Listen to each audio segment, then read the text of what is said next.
Well, All right, we're on. okay. Okay, we're on. Greetings from Baker's Green Acres and happy haircut day.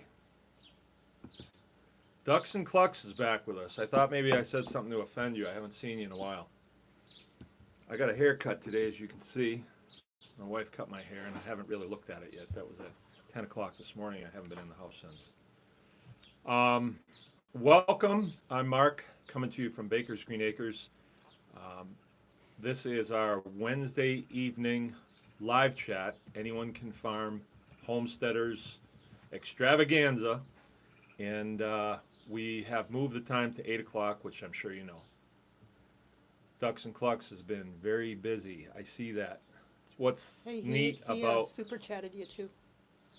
thanks for $1. But a dollar. Wow. That's what's neat about Facebook is we can kind of keep up with what other people are doing, which is really pretty neat. Um, I'm very encouraged at this point to see how many people are taking up the homesteaders gauntlet, I guess, and running with it. It's not an easy thing to do, and I think probably, I grew up in the '60s, and the the programming that we got back in those days was get away from the farm. Go to the city, make a little money. You might be the first one in the family to die with a smile on your face. But now I think people have been to the city, they've experienced cubicle life, and they're moving back to the farm for quality of life purposes. And that's why we did it. Jill and I were military for 20 years and even had jobs before that, and you know pursued the things that you're programmed to pursue. I lived in Tokyo for a while. I lived in Los Angeles for a while, and now this is the lifestyle that we prefer more. It's not as flashy. It's quieter, and part of this is we are creating a place for our children to live, an environment for us to live in, an environment that we can discover and um, experience life to its fullest in like real time, real life things going on. And part of that is food. If you think about the things that we need food, we need water, we need shelter, and the clothes on our back. And if we can provide some of those things for ourselves, it leads to a fuller, uh, I don't know, feeling of achievement. And it's just, I think it affects us on a spiritual level when we sit down to a meal of things that have been produced on our homestead. Like today, excuse me, what we had for dinner, I think almost everything that was in there was from our property, or we did a lot of asparagus today, and that was some stuff that we're trading with a lady that's getting milk from us. So, to catch folks up a little bit, um, Baker's Green Acres is an 80-acre farm, and we've been operating it since 2004. And that's when I got out of the Air Force. And at this time, we are raising beef, pork, chicken. We have a lot of produce going. Most of the diversified crops are for us, and then I grow quite a bit of crops for the animals. Like I've got about 50 acres of just hay fields, and I cut that hay diligently for my beef cows and my milk cows. And then I have a grow area that I've talked about quite a bit. I was actually working on it today, and I grow produce in there for my pigs. And I am going to duplicate an area like that, and I'm going to utilize that for my chickens too, and also turkeys. We're going to do some turkeys this year. We always do turkeys, but last year we didn't advertise a lot, and so we're only going to do about 20 of them this year. We also have a butcher shop right on the farm, so we can take care of all those needs right here on our property. I do use a USDA shop that's close by. And, depending on my workload and where the product's going and things like that, some stuff I have to get USDA killed if it's going to be sold into stores or restaurants or anything. But generally, I don't do much of that anymore. And that's kind of my shtick now is create your own database of people. And I don't really recommend people go into commercial farming at this point. I think you don't do as well as if you're homesteading and you're really diversified and you're able to do a lot of trading with your stuff. And I kind of recommend keeping your day job. I don't really recommend quitting your day job and going into the farming business and hoping that it's going to work, because it can, but the learning curve is pretty steep, and there's some variables out there that are a little tough to deal with, and I don't want to go into those right now. What I wanted to talk about, Jill said that she'd like it if I had a subject to talk about when we start this, and maybe get some questions going from there. You will have noticed when I gave you a brief description of what we do at this farm, we do a lot. Plus I do composting, I have a greenhouse, we have a bunch of kids, we have a maintenance shop, we do a fair amount of videos, do a fair amount of marketing, do a fair amount of consulting even. I cut a lot of grass. So we do a lot. So let's talk about, what I want to talk about is my philosophy on every one of those things that I do. I have very little going on here that is just a standalone thing. So the way I like to describe it is vertically integrated processes. So here's an example. We have a butcher shop, and we butcher a lot of poultry there. So one day a week we dedicate it to chicken processing day, and people from our neighborhood, it's a big neighborhood, that have raised chickens, they can bring their chickens to us, and we butcher their chickens. We charge $4 a bird. Been doing it a long time. We're pretty good at it. All my kids help. Got a nice facility to work in and all that stuff. So it's a nice, we may do, let's say we do 100 of them on a Friday. That's $400. That's good money, right? And maybe tipped my hand here a little bit.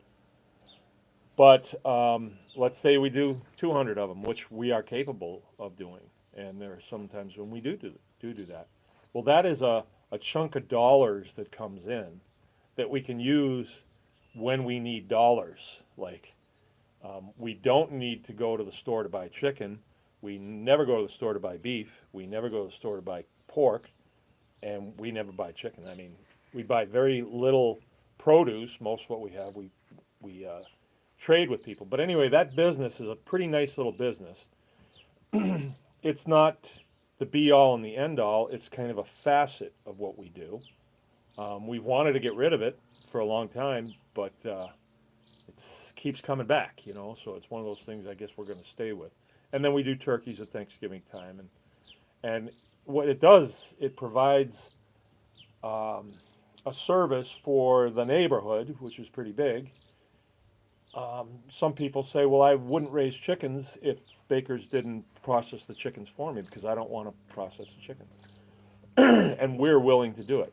But that process right there fits in with other stuff that I do. Here's how it fits in. Here's a couple of ways. Okay, so I do a lot of compost because I have a lot of cows, and they produce a lot of manure. So their manure goes over here to my composting area, and my compost needs diversified stuff. So the feathers from the chickens that we process on Friday, and it could be as many as 2/3 of a yard of feathers goes into my compost pile. right? So the compost pile needs that stuff. The feet, the heads, and various other parts that the customers don't want back, which would be a liability, goes to my pigs, which I don't raise a whole lot of pigs anymore, but I do raise some, and they need protein. It's legitimate. I mean, a chicken dinner, there's nothing wrong with that. It sounds a little gross, but not for a pig, it's not gross. So I'm not only getting paid to do this, I'm getting a day's worth of feed for, about 10 pigs. So let's say you have about a third of a bucket of heads, feet, and guts and stuff. That goes to them. They chow down on that. So I'm not feeding them that day. And then I also have something for my compost pile. So I'm getting more than one thing out of the deal. You see what I mean? So the things are integrated. You know, cows, I cut hay off my fields, but then I rotationally graze the cows over the fields. And the cows are eating and they are manuring back onto the fields, which results in more hay to go in the barn. And if I had to, I could sell some of that hay to somebody if I needed some cash. And it kind of goes from there. And if you think about it, you approach it from that point of view, it brings to mind something that I've heard a long time ago, and it was, there ain't no free lunch. Well, that is not 100% true. That's not even close. There is a free lunch. Okay, I do rotational grazing. That's what I'm doing right now. So I have my beef cows and my milk cows, and I am not feeding them hay at this point. We put them out, June 1st, I think, maybe is when I put them out. I don't really remember. It was really rainy, so I got them out a little bit late. But they're not on my hay fields. They're in what we would call the riparian areas. All the areas that are kind of in the woods, kind of on the edge of the field, where I can't get to with hay cutting equipment. So they're in there and they're clearing that area. And to feed all those cows, I would say it would cost me 5 square bales a day to feed all of them. I don't do square bales. I don't buy square bales, but square bales, rule of thumb, about $5. Sometimes it's more, sometimes it's less, but let's say $5. I would need to feed them 5 square bales a day, the group of them, calves and everybody. Not that I do. I feed round bales. I make round bales, but that's about $25 to $30 per day to feed those animals. I'm not feeding them. I'm grazing them. So I'm actually putting those pounds on those beef cows, and those dairy cows are producing that milk, and it's happening from the sunlight, from the growth of the grass, which I don't have anything to do with. That's not my department. That just happens out there. And then all the other things that grow out there. All right. And this is going to go on for 6 months. So I rotationally graze for 6 months, and I don't feed any hay to speak of. I put a round bale in the area where their water is, because they need to come back once a day for milking.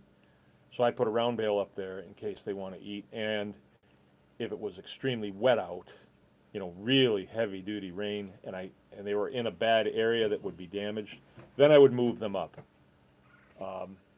And so there would be some hay there for them. But generally in the summertime, I don't feed any hay at all. It's all rotational grazing.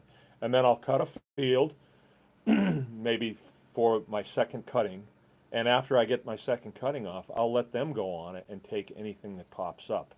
But I do rotationally graze, and that doesn't mean that you have a field and you just turn them out on it. Rotational grazing is something that I make videos about, and there's a lot to it.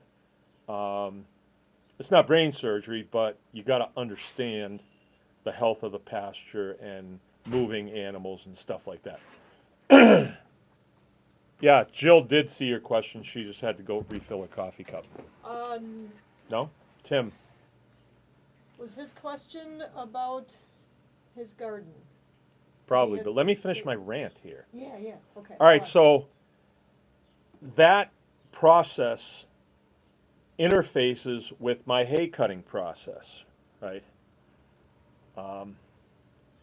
And it also strengthens the health of the riparian area, you know, because we want to disturb that area as much as we can. So the animals, the hooves going across that area is a good thing. Also, the amount of forage that grows in the riparian area is huge. And if I can't utilize that, then that land is kind of going. I'm not getting out of it what I could. I don't want to damage it, but I do want to utilize what's on there. So what I am saying is this type of farming that we do. Sometimes it's called regenerative. Sometimes it's called organic. But it starts with a state of mind that you do not want to do any harm to your property, and the presence of the animals should be in a concentration that you won't do any harm. And then you're taking from them what you need, and then they're taking from your land what they need. And you wanna orchestrate this so that they're also putting back on your land. Like I told you, my cows are eating a large amount of hay in the winter months, and I make sure that they manure in a place where I can get that manure, and I will take that manure out by the truckload, and then I take it over to my composting area right over there, and I pile it up, and I mix things in it to make it perform the way I want it to perform. So the point is to integrate your processes so that you gain all the time. You know, I would be losing if the feathers that came from the chicken processing outfit, if I had to pay the tidy guy to come and pick them up, or a renderer or something like that to come pick that stuff up. I would be losing money off. That would be off my bottom line. But I'm not. I'm actually gaining, because when it goes into the compost pile, eventually it's all composted down. It goes into my compost spreader, which I got a dandy video about that. And then I spread my compost all over the place. And I mentioned that I cut a lot of grass. Well, cutting grass is kind of seen by organic farmers as, well, that's just a waste of time and fuel.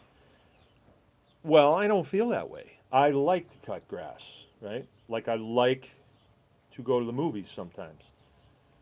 I like to do that. So how do I make that not be a liability? Well, I have the apparatus that I need to catch all that grass and then use that grass for mulch in the garden, for feed for my laying chickens, for feed for my pigs out on the field. They love that stuff. They absolutely love it.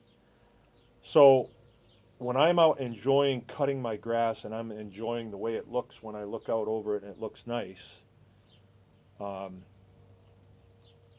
am also gaining from cutting that grass. So I have hay fields, and I also have grass areas, you know, lawn. You know, like the lawn, it sounds kind of hoity-toity, but it's it's the lawn, you know, like in front of the house and then around the yard and stuff here, around the swing set, and then out in the poultry area. I mow that, but I consider it harvesting instead of just mowing for beautification purposes. Because I used to get a lot of hard time about that from people around here. Oh, Dad's mowing again, you know, like it was a big waste of time. But I like the way it looked. One summer I said, okay, we're not going to mow this summer. We're not going to mow. And that lasted a half a summer because it looked like nobody lived here, and we mowed. Plus, mosquitoes were really bad, and probably there's pathogens out there too. Okay, well, that's my rant about vertically integrated processes. So maybe there'll be some questions about that. But Jill's signaling me that we do have a few questions, so let's go. Yeah. Scott's got a pile of them for you. Is this ducks? Yep. Okay. And then before you're done, we need a Hidden Creek update. I had a question about that. All right. Scott's first question. Seed packs for both watermelon and pumpkins say to trim your hills from 5 to 6 plants to 2 to 3 once they start growing. Is this necessary if all the plants in that hill are thriving and healthy? I'd hate to take out 2 to 3 good plants that will produce. I wouldn't. Yeah. I wouldn't. You know the way it seems to me, Scott, when it comes to the packages, it's like they got to write something there. They won't just write on there, hey, go for it and see what happens. They don't want to write that. So they have to give you a direction. But if you plant, let's say you plant 10 in there and you get 10 good ones, leave them. Leave them. If you get a couple that are just puny and you don't like the looks of them, take them out. But the guy that wrote the directions on the package does not know where you live, does not know what your soil type is, does not know much about your specific situation. But they got to write something on the package, right? But here's what you want to do, and I'm going to pass some information on to you that a guy passed on to me about seeds. The seeds that you get in a package, pretty much no matter where you get them, they are not made for your biosphere. Have you heard that? Your area, your biosphere. When this farm was settled, the people that settled this did not leave here unless they were walking or riding a horse or in a buckboard, right? So they did not go very far. Cadillac, which is 24 miles away, was like a day and a half trip. They'd have to stop along the way because it was so far for them. It was rough traveling. Gotcha. So they stayed in this biosphere, right? Now, our biosphere is like, I'll travel 90 miles away and I don't even blink an eye, I'll listen to the radio on the way there and it's like, it goes, but it's a completely different area. So your biosphere is very, what's the word I'm looking for? It's very much yours, and it's, help me here. It's custom, all right? It's not the same as mine. It's yours, and it has all of your attributes and not mine, right? So what you're going to want to do is you're going to want to look into seed saving very, very much. You want to look into that. Because if you save the seeds from, I think you said watermelons that you plant this year, and those seeds are coming from, who knows, Cincinnati or someplace, very different than your biosphere. So they're going to have a tough time kind of adjusting to your biosphere. But by the time you have seeds in your watermelons or whatever it is, and you save those, you're going to have a little bit of a gain next year, and then you do it again, a little bit more of a gain, a little more of a gain. You're going to have a sort of a custom seed, a custom crop that is tailored to your biosphere. So you really want to look at seed saving. There's some great videos out there, I'm sure. I haven't seen any. When me and Jill started doing this, it was before YouTube, I think, and we would go and go to workshops, and there was a guy that we knew that was big into seed saving and giving an explanation why, and I totally buy into it. Same thing with the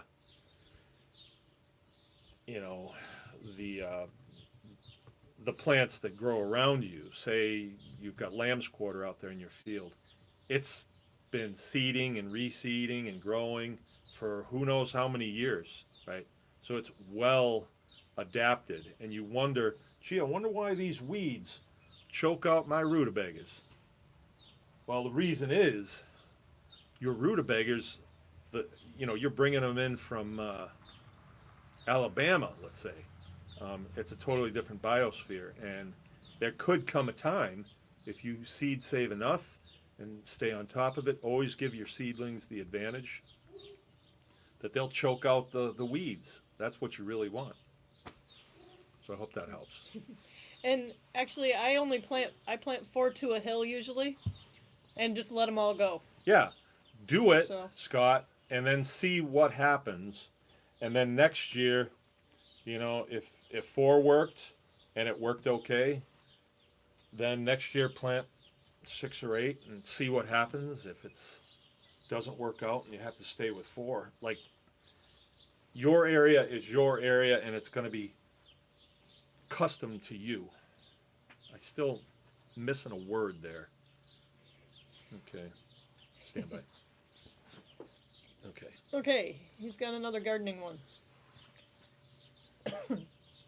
Yep. For soil that's never seen a garden before, is it good to do a deep till first to get the soil loose? I know going deep is bacteria, which brings forth a ton of weeds. Could I get away with a shallow till for root veggies so I can eliminate some of the weed factor? This is in a brand new area. Brand new. Yeah. If you want to do it right, you're going to want to go as deep as you possibly can. And that almost requires somebody with about a 18-inch shank that will go down, or a 24-inch shank that will go down and break through what's called the hard pan. And sometimes it's sort of sandy, clayish, and you got to break through that, because what you want is you want to start bringing some of that sandy stuff to the top, and in turn you're bringing more of the loam down, because what you want is as thick a layer as you possibly can of fertile soil that your root crops can go down into. I know a guy that grows 24-inch carrots. I mean, just incredible carrots. And when he started off he hired a guy to come in and go as deep as he possibly could to break that hard pan.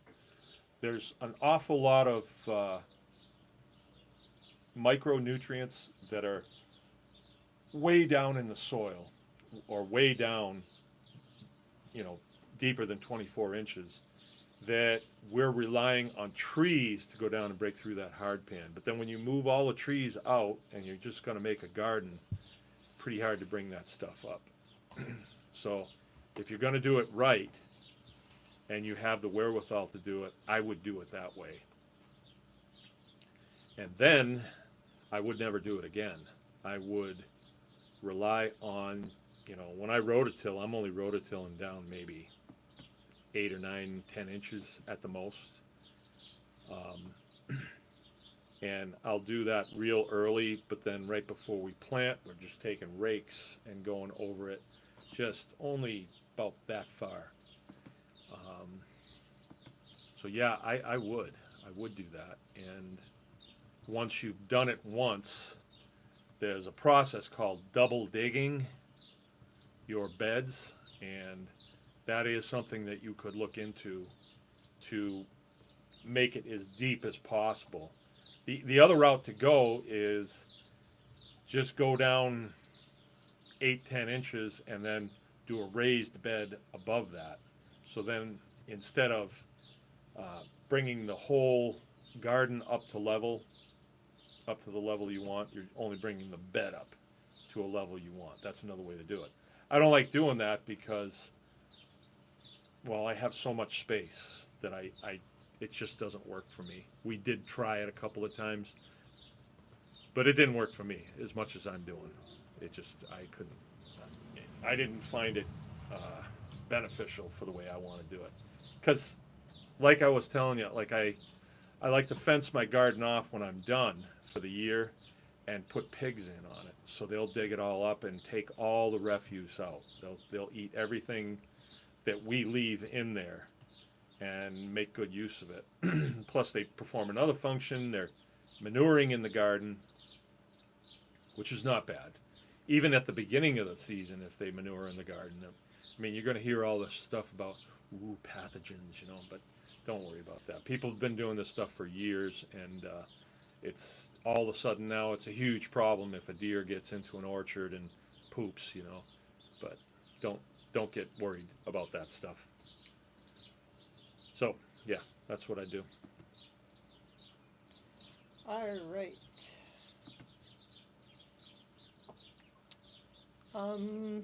Scott's next one. How and when to trim tomato plants? And does this method pertain to all varieties of tomatoes? I just went to a workshop, a guy by the name of Dan Kittredge. I highly recommend that you can find him on YouTube. And that subject came up. And I remember him saying that he does not do it. He does not trim them. He just tries to support them the best he can, bring them up.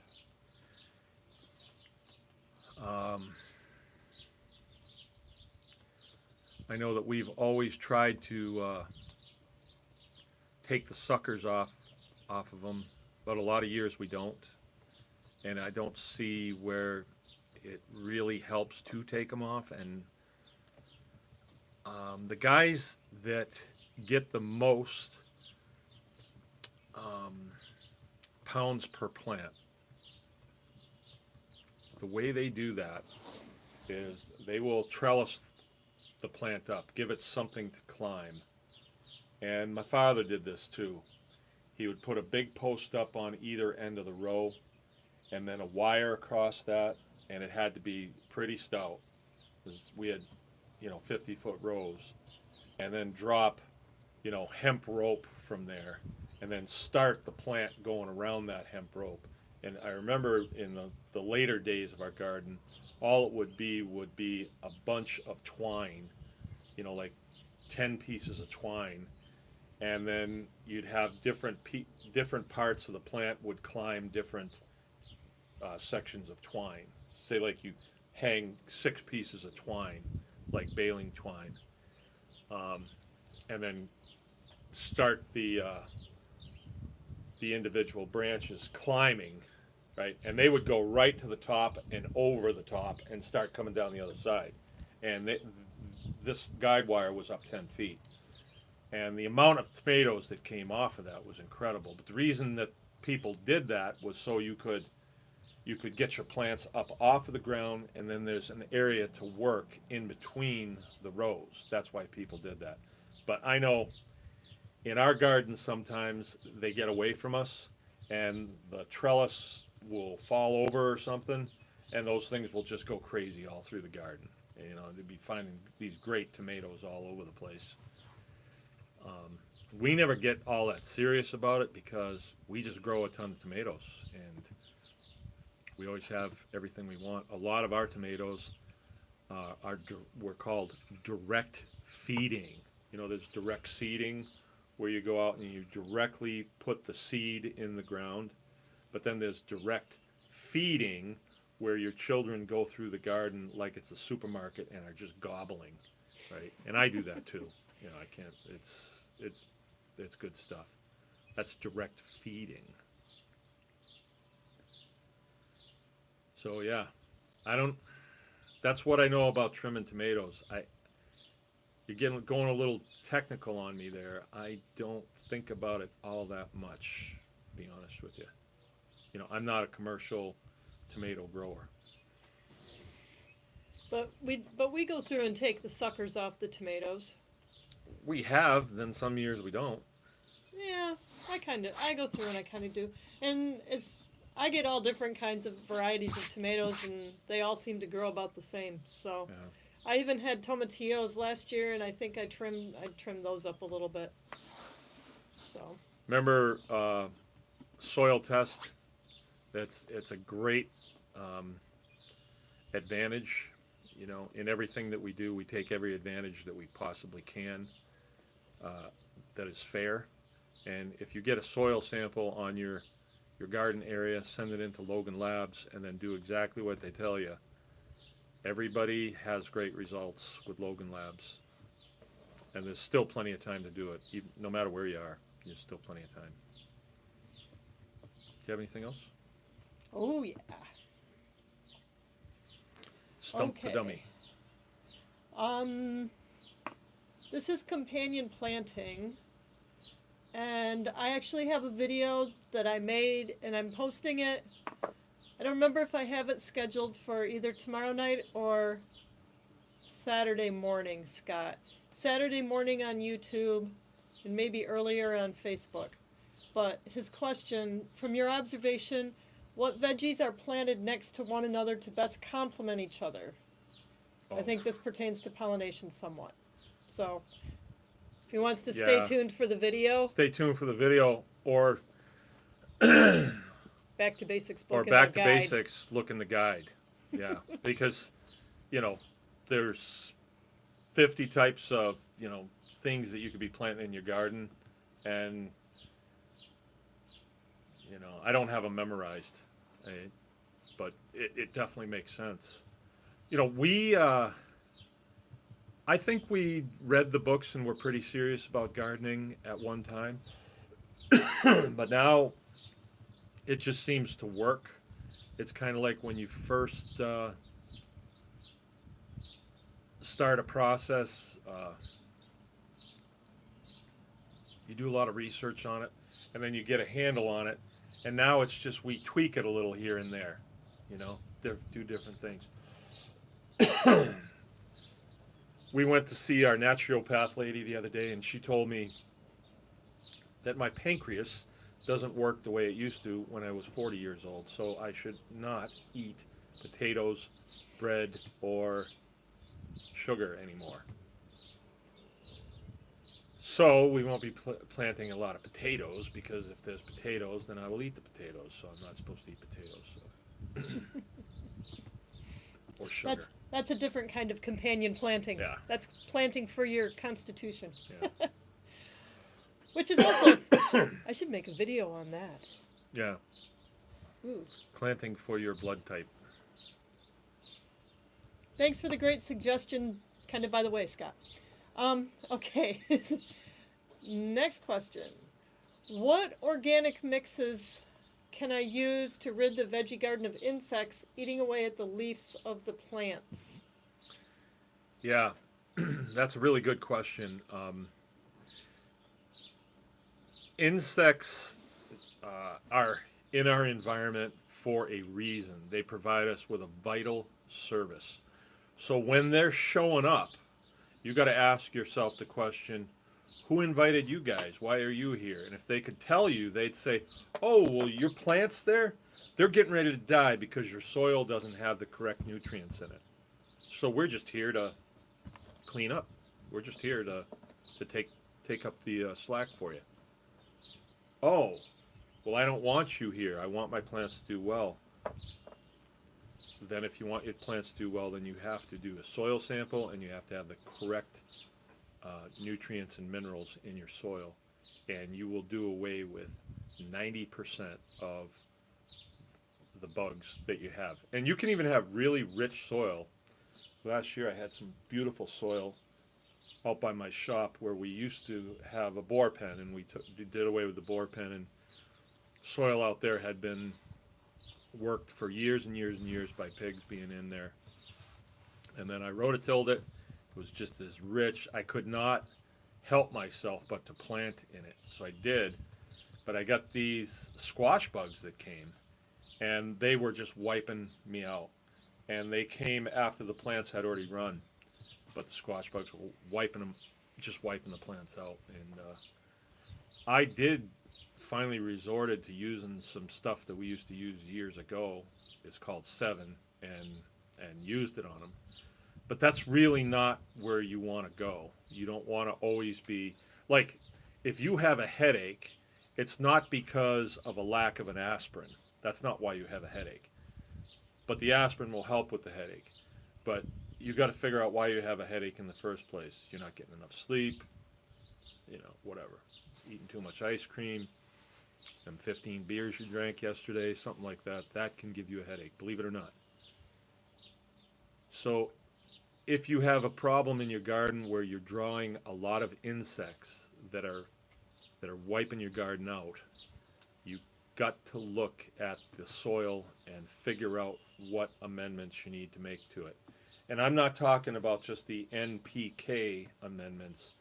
You have to get further down into it. You have to understand about, see, the NPK things that you would get from the garden supply place, that's going to make your plants grow. That's fertilizer. That's going to give them a kick.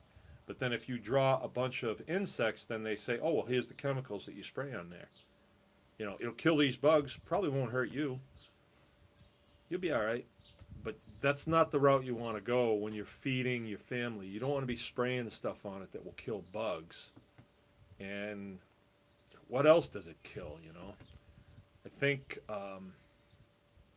fireflies are in the soil for a couple of years before they hatch.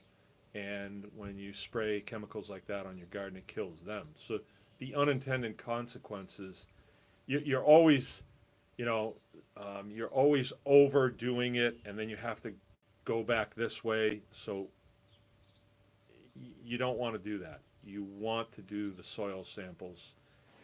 And it may take a year to get it into balance.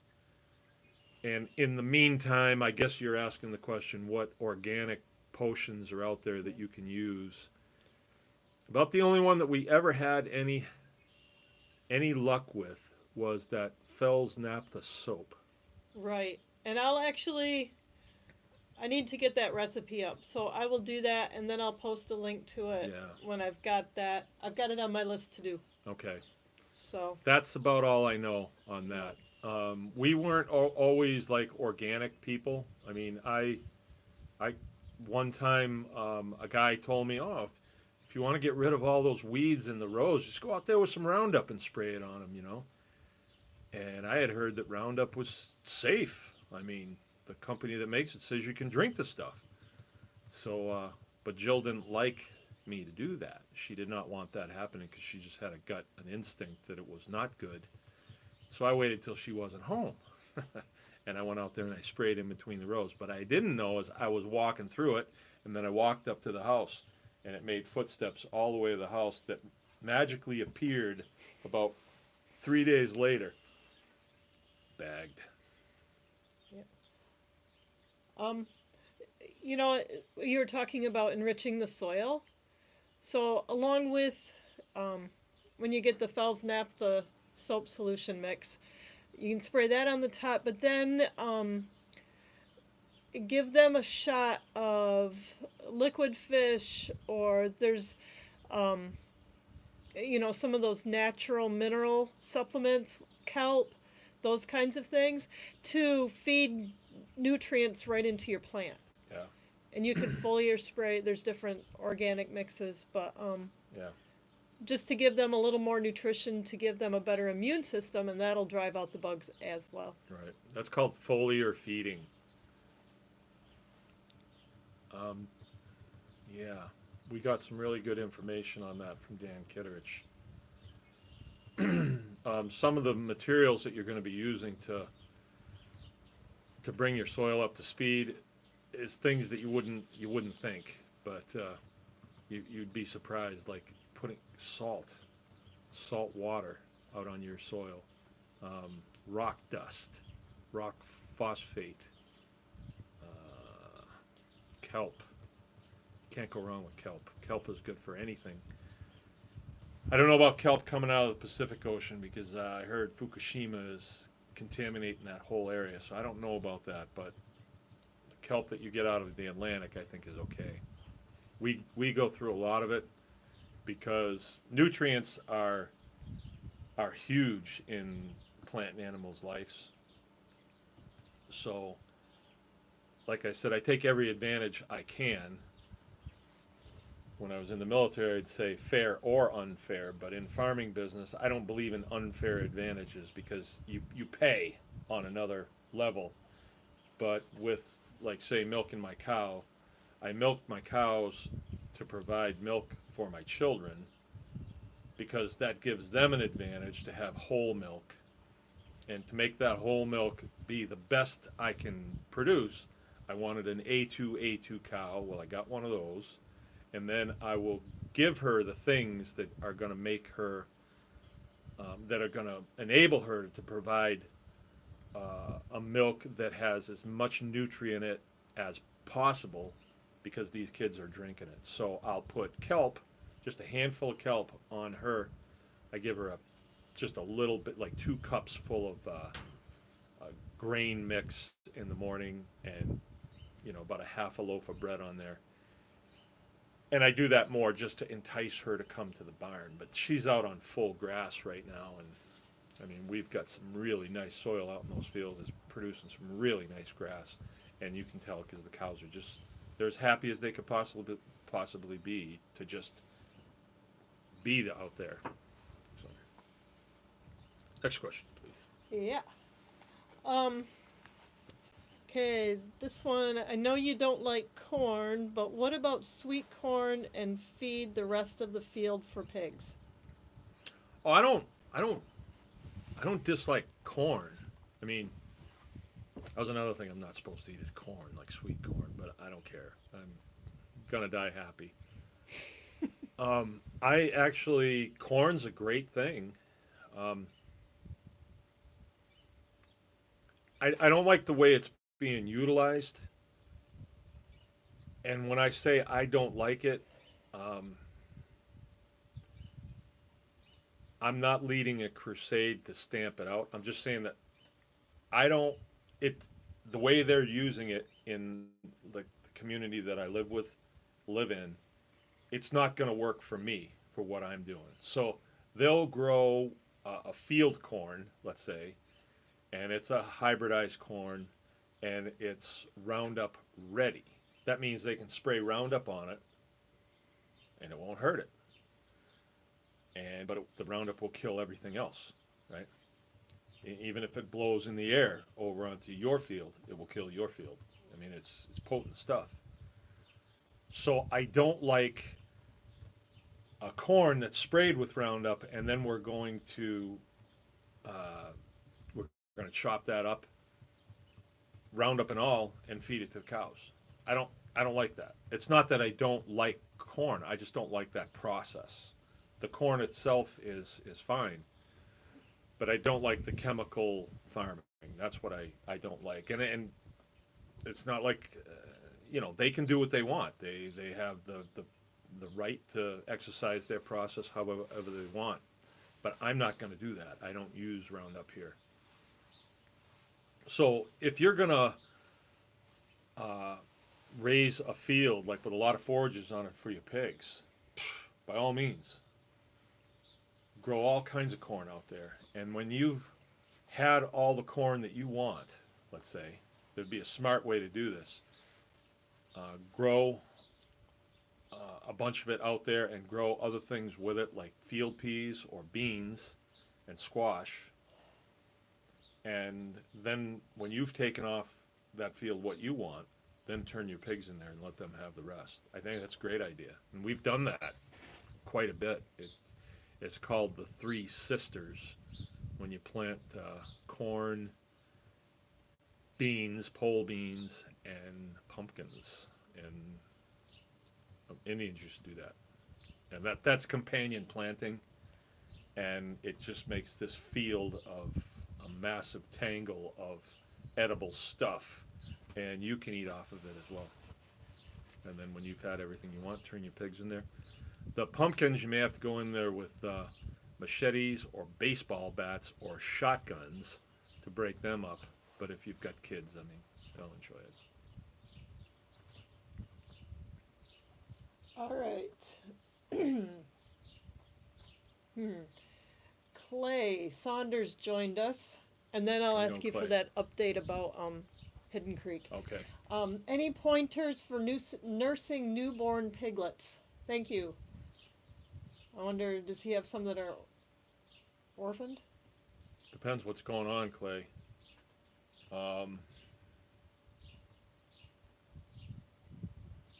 That's kind of like I would have to read your mind Like if mom's fed good, Oh, and I have 2 inside under a heat lamp, heating up milk, coconut milk, and sweetened condensed milk. Looks like one is eating out of the rubber glove for me. oh, So. well, okay, yeah, pointers. What we, And molasses. yeah, we'll give them cow's milk, like a whole milk, because we have it. Cream even with molasses in it. Karo syrup is okay, and even a little bit of coffee in there too, to give them energy. And then we'll put it in a syringe, not with a needle on it, but just a syringe, and then pinch their jaws so they open up, and then kind of put it down there, make sure it's not going to go down the wrong way, and then just make sure they get it, make sure it goes in them. And be careful with heat lamps, man. Be careful with little pigs and heat lamps. Bad news, bad news.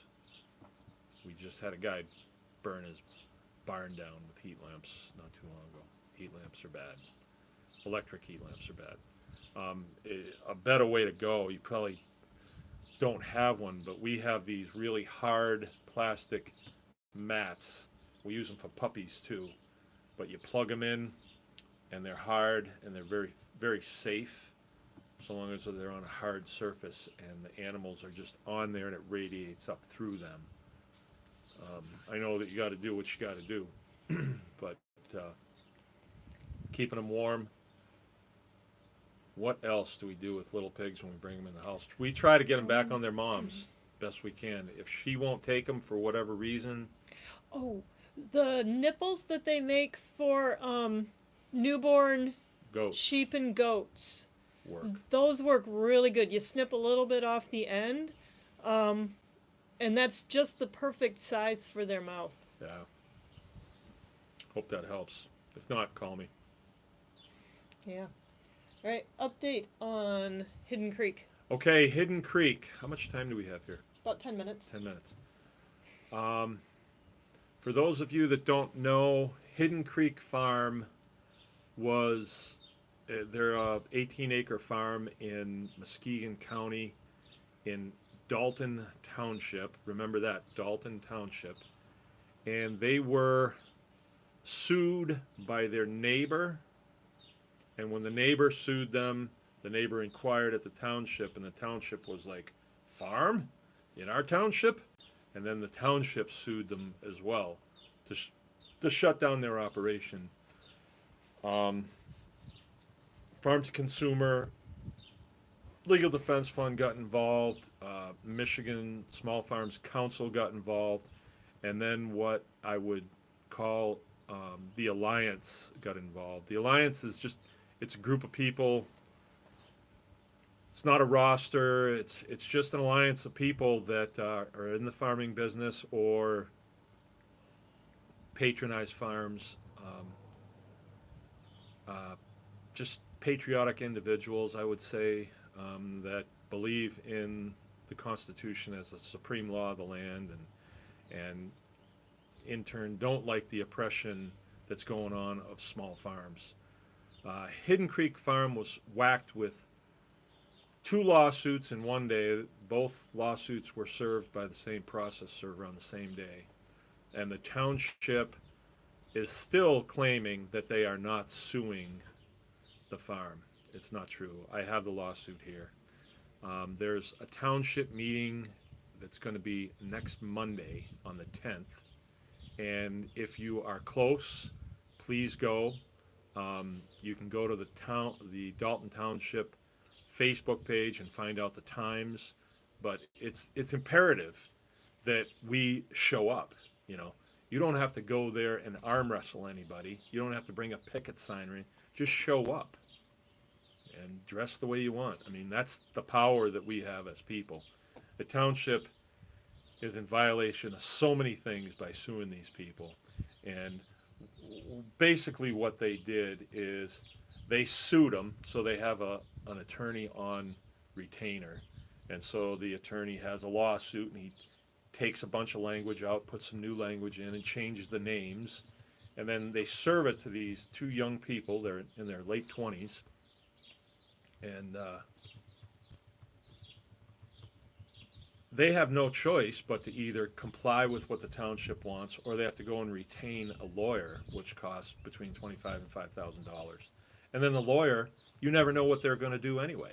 You have no idea what they're going to do. They may compromise with the township. They may be buddies with the people at the township, and you may just be giving them a $5,000 retainer just to lose it. And most of us in this line of life don't have $5,000 to pay to some attorney.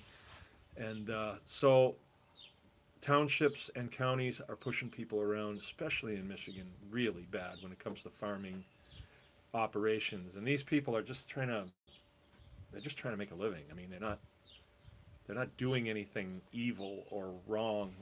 I mean, Jill and I went to their operation to see it, and we were tickled with how neat and clean and aesthetically pleasing it was. Really nice people. I don't want to call them kids, but they're in their late 20s. Hard workers, and the township just beat up on them. Something terrible. The township supervisor, I made a video to inform people what was going on, and it went out pretty far. Got about 30,000 views in about a week. And the township supervisor called me and he says, "We're not suing them." And I said, "What? I've got the lawsuit in my hand. How do you say you're not suing them?" But it's sort of like if somebody is robbing someone else at gunpoint, and then the gun goes off and he tries to tell the judge, "Well, I didn't mean to shoot him. I was just trying to steal his watch." That's what they're doing. They're threatening with a lawsuit to get these people to shut their operation down, or whatever. They want them to comply with a bunch of parking regulations that they just kind of pull out of their back pocket, because this is a farm. Any way you cut it, they're wrong. And luckily here in Michigan, we have what's called the Right to Farm Act. And that's why you can have a really stinky concentrated feeding operation, which I have one that's about 2 miles north of me, and I can smell it right now, right? So the only cows that are around here are my cows, and there's just a handful of them out there. But I can smell their cows, and it's 2 miles away. But there's nothing you can do because they have the right to farm. But so do I have the right to farm. So if my neighbor doesn't like, the fact that my patrons are parking in the road so they can come and buy raw milk from me or cut flowers from me or whatever I do, that's kind of tough. That if they don't like that, that's tough. And that's what right to farm is. We have the right to farm as human beings. For all the foibles that Michigan has, that's one thing that we have going for us is the right to farm. And right to farm supersedes zoning every single time because farming is nurturing plant life and nurturing livestock is it's a God-given right. It isn't something that the state gives us. The state just says, "Hey, we acknowledge that these people have the right to do this, so here's a law that protects them," and it works very nicely with the Fifth Amendment, which says that our life, liberty, and property is protected under due process of law, and the Right to Farm Act is a law. The county ordinances and township ordinances, for goodness sakes, everybody's got ordinances. I ought to have some ordinances. They do not supersede law, not in any way, shape, or form, especially when a township ordinance is repugnant to constitutional rights. That would mean it's in direct opposition to constitutional law. So the Fifth Amendment, part of the Bill of Rights, 1 through 10, Bill of Rights, U.S. Constitution, download it, know it. So anyway, the Alliance is involved on this and has made life very difficult for Dalton Township. And Dalton Township has verbalized through their attorneys to our attorneys that they would like to settle this matter, where a week into the matter, they were saying, no, they're going to shut down that operation. There's nothing you can do. And I personally talked to the township supervisor. His name's Tony Barnes. He called me, and I said, are you sure you want to do this? Because you can back out of this now if you want. And he said, no, I'm just doing my job. And I'm here to make sure that the ordinances are followed. The thing is that they make up the ordinances. And I don't know who they're beholding to, but what do they care if a couple of people have a small farming operation? It's just beyond me. The way of thinking that we have, the way people have been trained or programmed to think about farming as if it's like the ultimate way to get over on everybody else. So here's what you can do if you want to get involved is the Hidden Creek Facebook page. You can go there later on tonight. The lawsuit is going to be posted there. We were unsure whether or not that was going to make life complicated for the lawyers, but the lawyers have said it's okay. And so it will be posted there. You can read it for yourself. We haven't done any fundraising up to this point because Farm to Consumer, who is part of the Alliance, has helped out with that. The Small Farms Council has helped out with that. Plus, we're doing a membership drive. I mean, a T-shirt drive, and that's helped too. It would be really good if you went to the T-shirt part of this and purchased some of those T-shirts. We did. The proceeds go to the farm and the legal, bills that they've gotten out of this thing, because it is not cheap to do this, and that's what the township hopes, that people will just knuckle under and say okay, because you really, unless you got a couple $10,000 laying around, it's pretty difficult to go up against these guys, and you might lose it anyway. But at this point, the Alliance has gotten this down to a science, and I'm sure that there will be more coming. Other townships and other counties that are doing stuff like this. It's just crazy. I mean, if I own my property, why should I have to go to the township to ask them permission to have a Mother's Day sale on my property? I mean, do I have to go to them to get permission to have a wedding at my property or a birthday party for one of my children? Or do I have to get a permit because one of my dogs is having puppies? Or is there a permit to cut a tree down?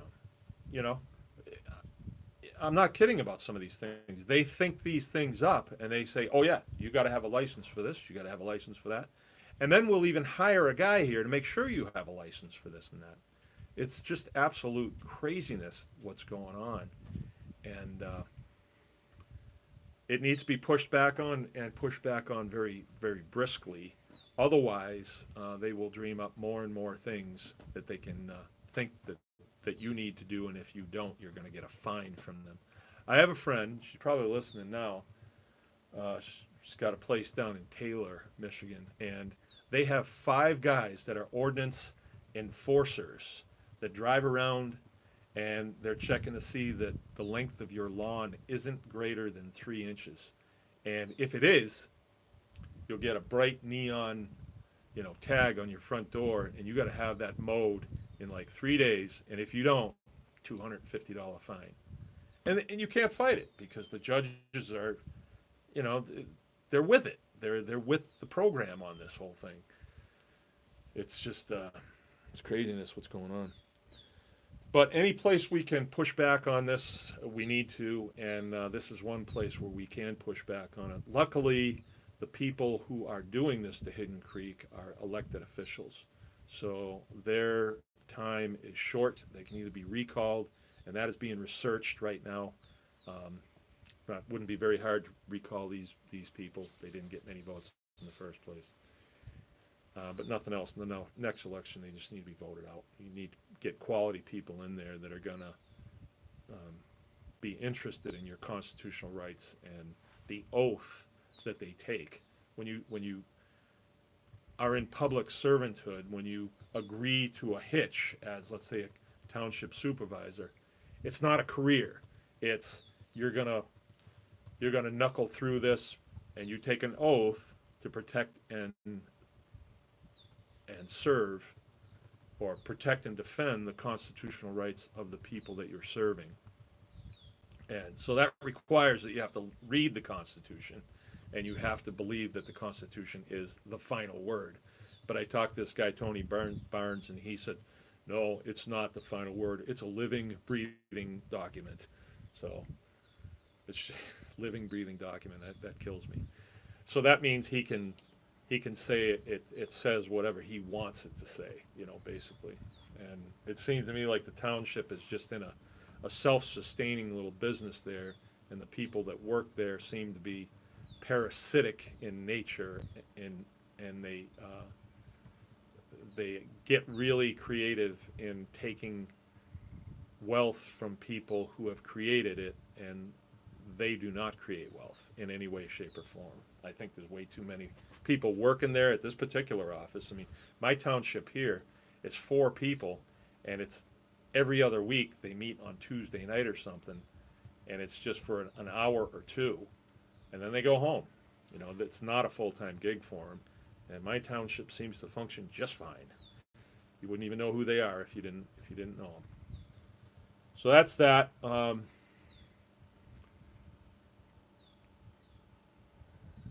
Yeah, I'm going to make a video tonight with an update on some of the latest information through the investigation that's being done. We have found out that the township has really lost their way as far as their charter, what they are supposed to do and what they are not supposed to do. So that'll be coming out later on. That's what I know so far. I think we're in the driver's seat on this thing, though. Are there any more questions? Well, if that's it, I'm going to sign off for tonight. It's getting a little chilly out here. We're going to stay with this 8 o'clock format. It seems to be working a little better than the 7 o'clock.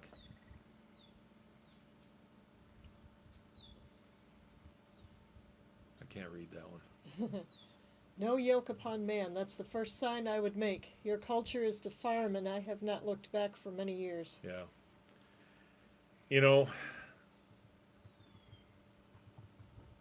The Alliance is a group of people that have created an environment for themselves to live in. And we live in it, and we're left alone. And that's what we want. But we're only left alone because we have everything on the table, and we believe that being left alone is it's something worth fighting for. And when we see, especially the younger amongst us, these people are in their late 20s, like I said, being attacked by the township, we go to their rescue. It's out of my comfort zone to do that, but I know I have to do it. And when there is a group of us that go to their rescue, it takes a whole lot less work to get things accomplished. And it's a little bit heavy what I'm going to say here, but it's true. This was from Thomas Jefferson. He said, when the people fear their government, you have tyranny. But when the government fears the people, you have liberty. And this particular government down here, I can tell you, I talked to the dude on the phone. He was as arrogant as they come. And I very nicely said, are you sure you want to do this? And he was like, yeah, I sure am, Very arrogant guy, very arrogant. A kind of a climber, social climber, had run for county commission, and, not a very productive individual, I could tell. And when the Alliance came down on that township, it came down hard and heavy. And that's what it takes. And it is high time that this government that has gotten so over the top, tyrannical, started feeling the wrath of the people, you know. And all you really have to do is show up, you know. We went through a terrible thing with some of the departments in our state, and I didn't know what I was doing. I wasn't the one quarterbacking the operation, the big lawsuit that we had with the state. But what turned the tables was when we had people that came to this state from 13 other states in the union just to be at Baker's Green Acres for the trial, and then showed up at that courthouse. There was so many people at that courthouse. There was 3 times as many people outside the court as there were inside. There was people sitting in the center aisle in the courtroom, all the way up to the front. And all of those people in there, usually you just have a judge and then a couple lawyers and a bailiff, and they're going to decide your fate for you. It's a little bit different when you have all those people in there. Then the judge says, whoa, I'm being watched what I'm doing here. These people are, you know, we entrust them with a lot of responsibility to do what? The right thing. By who? The citizens. But too many times it goes in the favor of government bureaucrats, you know. And I'm sorry, but a lot of these government bureaucrats, they're kind of non-productive people that once they get in the bureaucracy and they get the 9 to 5 and the cubicle going, they're just going to do what they're told, and they're the ones with the summer homes, and we're the ones that are working all the time, and they're living off of our tax money that's taken from us forcibly. I'm not trying to lead a revolution here. I'm just trying to point out the way it is, and it's not right, and it's not fair, but it's that way because we've let them do it, you know. We're not blaming well, anyway. Okay, so we need to get involved, and we need to understand that they work for us, and that if it's not fair, we need to speak up. And that's what we're doing, okay? All right, I'm going to sign off for now. Please stay involved, and remember, anyone can fight.